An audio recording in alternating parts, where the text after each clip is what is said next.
Hi అండి, అందరూ ఎలా ఉన్నారు? ఈవేళ చుక్కకూర పప్పు చేస్తున్నానండి. కోడిగుడ్లు వేస్తున్నాను, ఆమ్లెట్.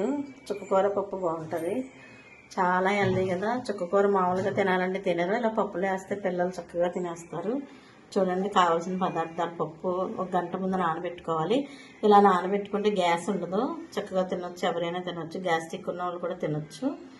దీనికి కావాల్సిన పదార్థాలు చూడండి: పప్పు, సాల్ట్, పసుపు, కారం కావాలి, తగినంత ఆయిల్ కావాలి, టమాటాలు ముక్కలు కోసుకోవాలండి.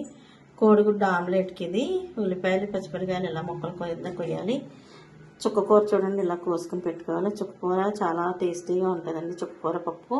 ఇవన్నీ పోపుకు కావాల్సిన సామాగ్రి అంత ఇది: జీలకర్ర, ఎండుమిరపకాయలు, గసగస, ఆవాలు, అన్నీ ఎల్లుల్లిపాయలు అన్నీనండి ఇవి పోపుకు కావాల్సిన సామాగ్రి. ఇప్పుడు చూడండి, తయారు చేసుకునే విధానంలోకి వచ్చేద్దాం. ముందు స్టవ్ వెలిగించుకోవాలండి.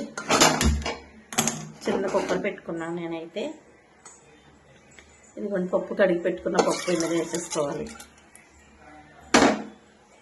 కొంచెం ఆయిల్ పోయాలండి, బాగా ఉడుకుతుంది, టేస్టీగా ఉంటుంది, బాగుంటుంది. తర్వాత టమాటా ముక్కలు వేయాలండి, తర్వాత చుక్కకూర వేసేయాలండి. కొంచెం కారం, కొంచెం సాల్ట్ వేయాలండి, వేసి ఇలా కలపాలి. ఇప్పుడు ఎగ్స్ పగలగొట్టి ఇందులో వేసేయాలి. ఎగ్స్ పగలగొట్టి ఇందులో వేసేయాలండి. 4 ఎగ్స్ వేస్తున్నానండి నేను, అంటే మేము ముగ్గురు ఉన్నాము కానీ 4 వేస్తున్నాను. బాగుంటుంది 4 ఎగ్స్ వేసుకుని ఆమ్లెట్ వేసుకుంటే ఉల్లిపాయలు, పచ్చిమిరకాయలు. పప్పు చుక్కకూరలోకి అసలు చాలా బాగుంటుంది, పుల్లగా ఉంటుంది కదా పప్పు చుక్కకూర. అందులో ఎగ్స్ ఆమ్లెట్ వేసుకుని తింటే సూపర్ ఉంటుంది. చూడండి, ఎగ్స్ ఇలా కలుపుకోవాలి. చుక్కకూర చేస్తున్నాను కదా, కరివేపాకు చూడండి, మా చెట్టుదే వేస్తానండి నేను. కరివేపాకు, పుదీనా అన్నీ మా చెట్టుకేనండి. పప్పులోకి కరివేపాకు వస్తున్నాను చూడండి, కొంచెం 2 రెబ్బలు అయితే సరిపోతాయి. చాలా టేస్టీ ఉంటుందండి, అసలు స్మెల్ అయితే అదిరిపోతుంది. ఇప్పుడు ఈ కరివేపాకు వేస్తానండి. వేడెక్కిపోయింది బాండి, ఆయిల్ పోయాలండి. ఆమ్లెట్ వేస్తున్నాను చూడండి, సిమ్లో ఉంచే చేయాలండి. చూడండి, ఆమ్లెట్ అయితే తయారైపోయింది, చక్కగా నీట్గా కాలిపోయింది కదా. ఆమ్లెట్ పక్కన పెట్టేస్తున్నానండి. ఇదిగోండి, పప్పు అయితే తయారైపోయింది, బాండి పెట్టాను. పప్పు అయితే అయిపోయిందండి. ఇదిగో పప్పు ఇలా ఉడికిపోతుందండి. బాండి పెట్టుకోవాలి, ఆయిల్ పోసుకోవాలండి, బాగా కాగాలి. కరివేపాకు చూస్తారు కదా, మా దొడ్లో కోసుకొచ్చాను. కొంచెం కొత్తిమీర, కొంచెం కరివేపాకు కావాలి. ఎల్లుల్లిపాయలు చూస్తారు ఎంత పెద్దగా ఉన్నాయో. ఇదిగోండి, పప్పు ఉడికిపోయింది. కొంచెం ఉప్పు వేయాలండి, సరిపడా ఉప్పు వేసుకోవాలి. కొంచెం పసుపు,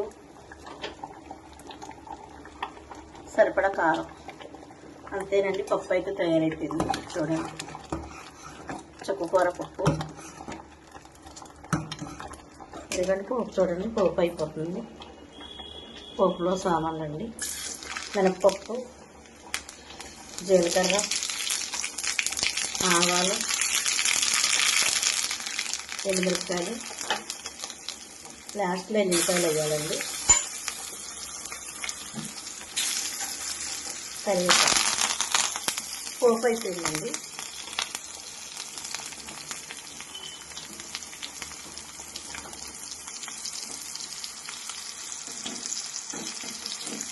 పప్పులో వేసేస్తున్నాను.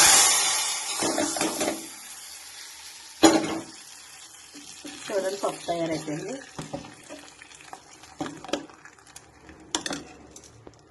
పప్పు తయారైపోయిందండి. ఇదిగోండి, పప్పు అయితే తయారైపోయింది కదా, చక్కగా పప్పు అయితే తయారైపోయింది. చుక్కకూర పప్పు చాలా బాగుంటుందండి. ఇదిగోండి పప్పు, ఇదిగో ఆమ్లెట్ కూడా తయారైపోయింది కదా, ఆమ్లెట్. ఇదిగోండి వేడి వేడి రైసు.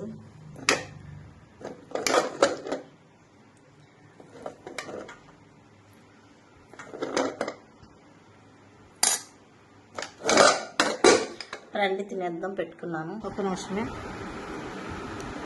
ఇదిగోండి రైస్, పప్పు అయిపోయింది కదా. ఇదిగోండి, పప్పు అయితే సూపర్ వచ్చింది. చూస్తుంటే నోరు ఊడిపోతుంది. అబ్బబ్బా, ఇదిగోండి ఆమ్లెట్. అలా నంచుకుని అలా పప్పు కలుపుకుని పెద్ద ముద్దలు చేసుకుని తినాలండి, చాలా బాగుంటుంది, అసలు ప్రశాంతంగా ఉంటుంది. చూడండి, ఆమ్లెట్ పెట్టాను. అబ్బబ్బా చాలా బాగుందండి. ఈ స్టైల్లో కానీ చుక్కకూర పప్పు వండుకుని ఉల్లిపాయలతో ఆమ్లెట్ వేసుకుని తింటే అసలు చాలా చాలా బాగుంటుందండి. ఈ ప్రాసెస్లో ఒకసారి ట్రై చేయండి.